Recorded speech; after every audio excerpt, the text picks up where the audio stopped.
Hello दोस्तों, मेरा नाम है अमित और मैं स्वागत करता हूं आप सभी का आपके अपने यूट्यूब चैनल अमिताज क्लासेज में। हाजिर हूं आप सभी के सामने लेके एक नया टॉपिक। जी हाँ, हम बात कर रहे हैं यहाँ पे सामान्य हिंदी की, जो कि यूपीपीएससी आरओ के एग्ज़ाम के लिए इम्पॉर्टेंट है।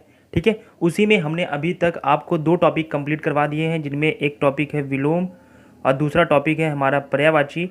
लेकिन यहाँ पे हम बात करेंगे तद्भव तत्सम के बारे में। ठीक है, तद्भव तत्सम का ये पहला वीडियो है। इसके बाद हम आपको 4 पार्ट्स और प्रोवाइड करेंगे। यहाँ पे हम तद्भव तत्सम के बेसिक्स चीज़ों को समझेंगे और पहचानने की कोशिश करेंगे कि क्या क्या गुण होते हैं तद्भव में और क्या क्या गुण होते हैं तत्सम में। ठीक है, तो चलिए वीडियो को शुरू करते हैं। वीडियो शुरू करने से पहले मैं आपसे एक छोटी सी रिक्वेस्ट करूँगा दोस्तों कि अगर चैनल पर नए हैं तो प्लीज़ चैनल को सब्सक्राइब करना मत भूलिएगा। बेल आइकन प्रेस कर लीजिएगा ताकि जब भी कोई ऐसे वीडियोज अपलोड करूँ तो उसका नोटिफिकेशन आप तक जरूर पहुँचे। तो चलिए शुरू करते हैं और देखते हैं क्या क्या चीज़ें हैं इसमें। तो दोस्तों, जैसा कि हम सभी को पता है कि जो शब्द होते हैं, ठीक है, वो फिर चाहे तद्भव हों, तत्सम हों, ठीक है, या फिर देशज हों, या फिर आप कह सकते हैं विदेशज हों, ये सभी क्या है, एक प्रकार के शब्द हैं। ठीक है, तो पहले शब्द की डेफिनेशन समझ लीजिए आप कि ध्वनियों के मेल से जिन सार्थक वर्ण समुदायों का प्रस्फुटन का मतलब होता है दोस्तों बनाते हैं या बनते हैं। ठीक, तो जिन ध्वनियों के मेल से जिन सार्थक वर्ण समुदायों का बनना होता है वो क्या कहलाते हैं, शब्द कहलाते हैं। ठीक है, जैसे शब्द बहुत से हो सकते हैं, जैसे कि गृह, ठीक है, और मकान, ठीक, आम, ये सब क्या है, एक प्रकार का शब्द है, इनका एक शब्द है, मतलब अर्थ है। ठीक है, चलिए आगे देख लेते हैं यहाँ पे एक चीज़ कि शब्द जो होते हैं, ठीक है, शब्द जो होते हैं ये 2 प्रकार के होते हैं। कैसे, एक होता है सार्थक शब्द, एक होता है निरर्थक शब्द। ठीक है, सार्थक शब्द क्या होते हैं, जैसे हमने कहा कि पानी वानी, तो पानी हो गया क्या, सार्थक शब्द, और ओनी क्या हो गया, निरर्थक शब्द।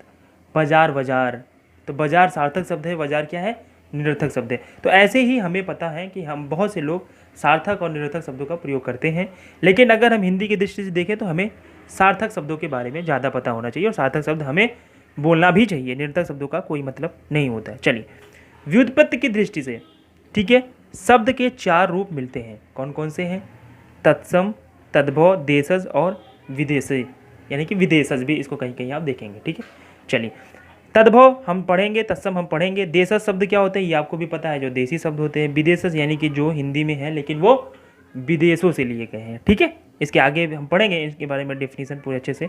अब सबसे पहले आप समझिए कि तत्सम होता क्या है। बहुत ज़्यादा इसके पीछे भागने की जरूरत नहीं है आपको कि तत्सम तत्सम तत्सम रट लें कि एक्चुअली इसकी डेफिनेशन पूछी जाएगी, नहीं।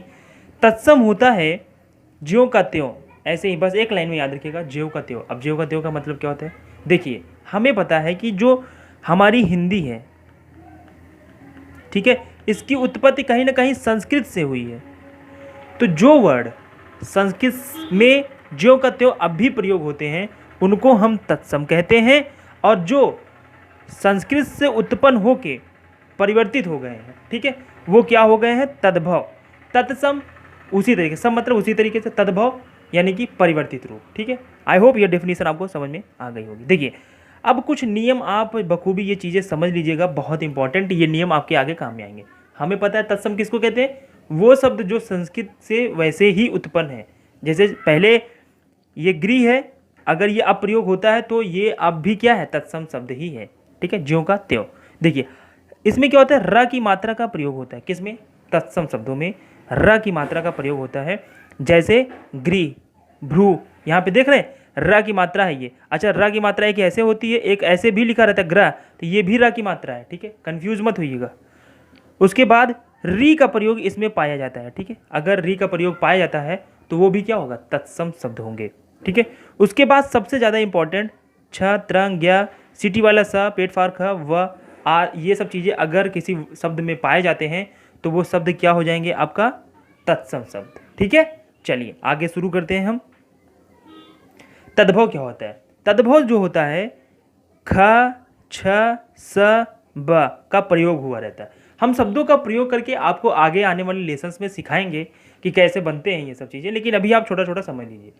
और फिर आप ये समझिए कि यहाँ पे आ का नहीं, चंद्रबिंदी का, मैं इसकी बात कर रहा हूँ। ठीक है, चंद्रबिंदी का अगर प्रयोग किसी शब्द में हुआ है तो डेफिनेटली वो क्या हो जाता है, हमारा तद्भव। जैसे कि आंगन, ठीक है, आंगन नाम का क्या हो जाएगा, तद्भव शब्द। ठीक है, चलिए आई होप यहाँ पे आपको चीज़ें समझ में आ गई होंगी। ठीक, तो दोस्तों आप सभी के प्रैक्टिस के लिए हम यहाँ पे एक PDF लाए हैं। ठीक है, ये एक बुक का है। थोड़ा सा आपको प्रैक्टिस के साथ साथ हम ये भी दिखा देंगे कि तद्भव तत्सम की पहचान कैसे की जाती है। कुछ हमने आपको नियम बताए हैं, वो आपने देखा ही होगा, जाहिर सी बात है। तो यहाँ पे चलिए देख लेते हैं। ठीक है, तद्भव देखिए आमचूर। ठीक है, आमचूर, लेकिन आम्रचूर है तत्सम। जैसा कि हमने आप सभी को बताया था कि तत्सम में जो है वो र की मात्रा का प्रयोग होता है। तो जाहिर सी बात है कि यहाँ पे क्या यूज हुआ है, र की मात्रा, और आप देख रहे हैं कि म में र की मात्रा लगी हुई है। ठीक है, अगला है अगम, फिर है अगम में। ठीक है, देखिए अंश है, इसमें सादा सा है। ठीक, लेकिन इसी अंश में सीटी वाला सा है। ठीक, हमने आपको बताया था कि जो ये सीटी वाला सा है, यानी कि इसको हम सीटी वाला सा ही कहेंगे, ये तत्सम में प्रयोग होता है, हमने देखा था। और ये जो सादा सा है ये तद्भव में प्रयोग होता है, हमने देखा था। ठीक है, चलिए अकाज। ठीक है, अकार्य, यहाँ पे देखिए र की मात्रा फिर से आ गई। ठीक, तो ये जाहिर सी बात है तत्सम हो गया। अंगूठा, अब देखिए ये इंपॉर्टेंट रहेगा। ठीक, अंगूठा ये क्या, हमने आपको बताया था कि चंदा बिंदी वाला जो रहेगा, चंद्र बिंदी वाला, वो क्या होगा, तद्भव होगा। और यहाँ पे देखिए ये चंद्र बिंदी तो है नहीं, अंगुष्ठ है, तो ये क्या हो गया, तत्सम हो गया। ठीक, अंधेरा में भी देखिए चंद्र बिंदी लगी हुई है।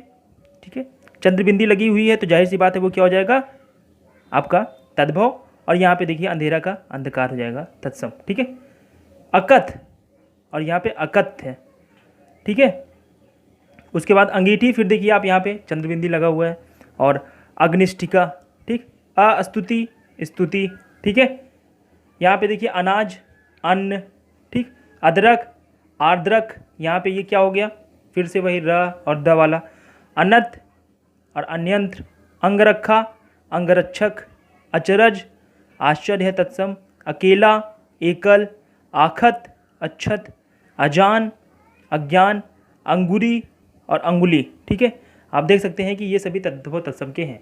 हम काफ़ी सारे विथ क्वेश्चंस आपको प्रैक्टिस करवाएंगे ताकि आपको चीज़ें समझ में आ सकें कि तद्भव क्या होता है, तत्सम क्या होता है। ठीक है, तो इस वीडियो में इतना ही बात करेंगे दोस्तों। वीडियो में आपका बहुत बहुत शुक्रिया, धन्यवाद।